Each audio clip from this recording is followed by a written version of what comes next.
তার দৃষ্টিভঙ্গি। এই সমগ্র লীলা হলো এই দুইয়ের। বিচিত্র হতে পারে, কিন্তু এটাই সত্যি। এবার আপনাকে একটা উদাহরণ দিয়ে বোঝাই।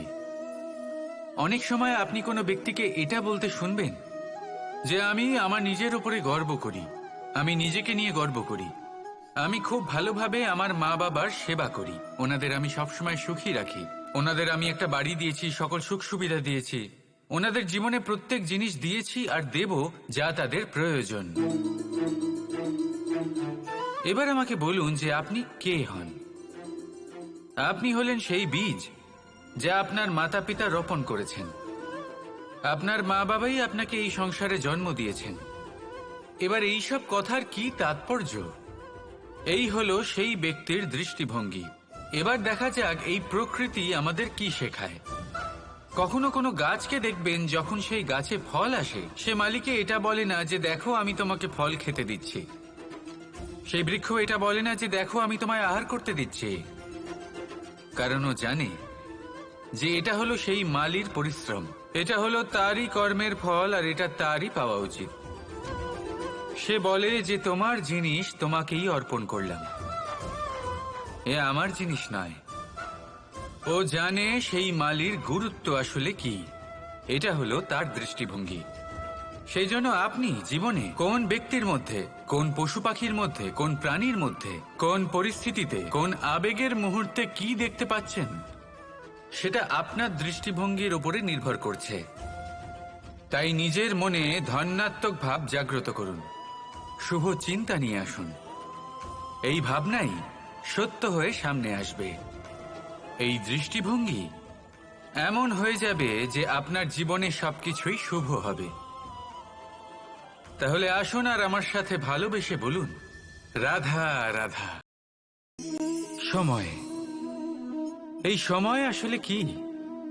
এই সময় একটা সরল রেখা তো কখনোই নয়।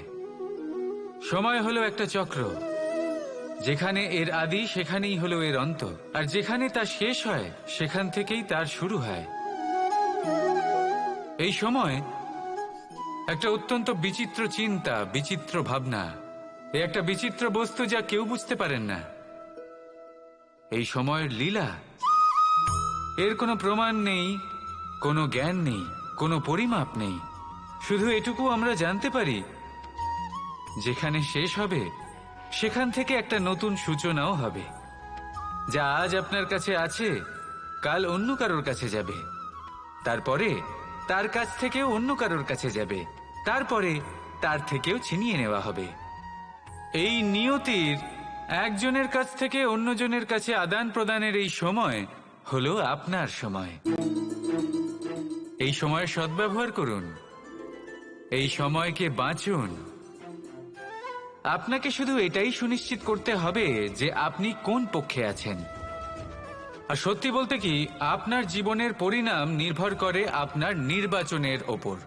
আপনি কোন পক্ষ নির্বাচন করছেন। তাহলে মনে রাখবেন, জীবনে সেই পক্ষই নির্বাচন করবেন যা চয়ন করার পরে আপনি সুখ অনুভব করবেন, আপনি সন্তোষ লাভ করবেন, প্রসন্নতা লাভ করবেন। আর আমি এটাই সুনিশ্চিত করব যে এই পক্ষ যেন শান্তির পক্ষ হয়, এই পক্ষই যেন প্রেমের পক্ষ হয়। তাহলে চিন্তা করবেন না, আর আসুন আমার সাথে ভালোবেসে বলুন, রাধা রাধা। যখন আমরা হাঁটতে থাকি আর আমাদের পায়ে কাঁটা বিঁধে যায়, তখন মুখ দিয়ে আহ বেরিয়ে আসে, কান্না চলে আসে, আর অনেক সময় অভিশাপও বেরিয়ে আসে। কিন্তু আমরা কি কখনো এটা এইভাবে দেখেছি, এইভাবে ভেবেছি যে আমরা যে পথে চলেছি সেই পথে কাঁটা বিঁধেছে, নাকি আমরা সেই পথ নির্বাচন করেছি যাতে শুধুই কাঁটা রয়েছে? নাকি আমরা এভাবে ভেবে দেখেছি যে এই কাঁটা আমাদের কষ্ট দিতে এসেছে, নাকি এটা আমরাই বিছিয়ে রেখেছিলাম? সাবধান থাকা উচিত ছিল, কারণ কাঁটা বিঁধলে যন্ত্রণা হবে, চিৎকার করে ফেলতে পারি, মুখ থেকে অভিশাপও বেরিয়ে আসতে পারে। কিন্তু এই অভিশাপ শুধুমাত্র আমাদের তরফ থেকে অভিশাপ হয়, সামনের ব্যক্তিটির ওপরও নির্ভর করে। এবার সেই ব্যক্তি যদি এমন হয় যে ফুল আর কাঁটা এই দুই সমানভাবে গ্রহণ করতে পারে তার কাছে অভিশাপও বরদানে পরিণত হয়। শেষ পর্যন্ত ব্যাপারটা দাঁড়ায় ভাবনা, চিন্তা, দৃষ্টিভঙ্গির ওপর। কারণ আপনার এই ভাবনাই সত্যি হয়ে সামনে আসে। সেই জন্য এই ভাবনা, চিন্তা, মানসিকতাকে গুরুত্ব সহকারে দেখবেন। এই বিবেচনা নিয়ে বিবেচনা করতে শিখুন। আমার কথার অর্থ হলো যে জীবনে যখন এরকম কিছু একটা ঘটবে তখন ভেবে দেখুন যে এরকম কেন হলো। আপনি কি এমন কোনো কর্ম করেছিলেন যার কর্মফল এটা? এমন কোনো কাজ যা অনুচিত ছিল, অসত্য ছিল, যা অভদ্রতার কারণ ছিল? ভেবে দেখা প্রয়োজন।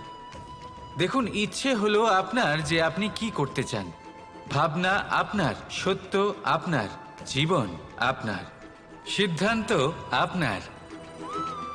আসুন আর আমার সাথে ভালোবেসে বলুন, রাধা রাধা।